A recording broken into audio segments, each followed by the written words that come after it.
సమస్యల పరిష్కారం డిమాండ్ల సాధన కోసం ఆర్టీసీ ఐకాస్ చేపట్టిన సమ్మె రెండో రోజు కొనసాగుతోంది.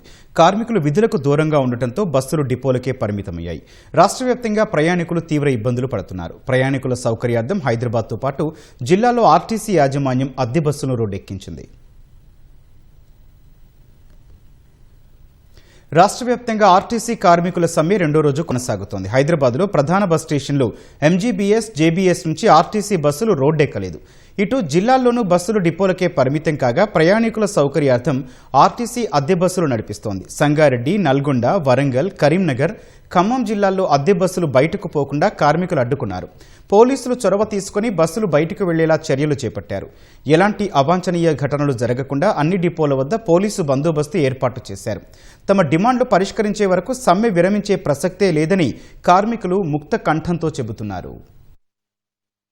డిమాండ్లు ఏమయ్యి 32కు 29 సాల్వ్ చేస్తున్నాం, 3 పక్కన పెడుతున్నామని వాళ్ళు అంటున్నారు. సీఎం మన పొన్నం ప్రభాకర్ రెడ్డి వాళ్ళు 3 పక్కన అమ్మ కావాల్సినవి 3 అప్ప అమ్మ కావాల్సినవి ఆ 3 నువ్వు పక్కకు పెడితే మిగతా ఇచ్చి మాకేం లాభం?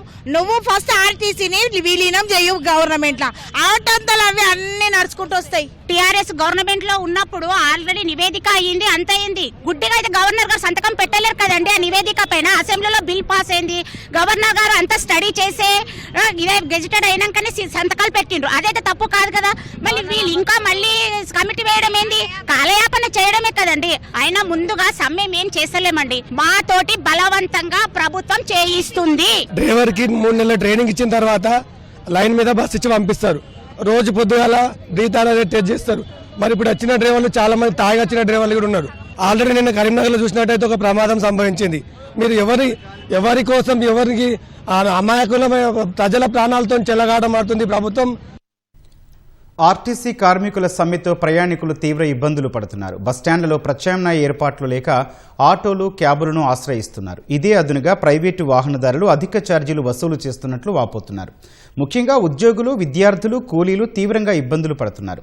ఆర్టీసీ యాజమాన్యం అద్దె, విద్యుత్ బస్సులు నడిపినా అవి పరిమిత సంఖ్యలో ఉన్నందున గమ్యస్థానాలకు చేరుకోలేక అవస్థలు పడుతున్నారు.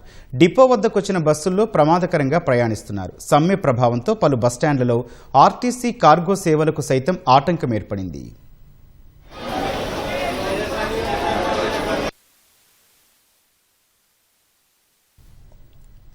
ఆర్టీసీ కార్మికుల సమ్మెకు ఇటు బీఆర్ఎస్, బీజేపీ సంఘీభావం ప్రకటించాయి.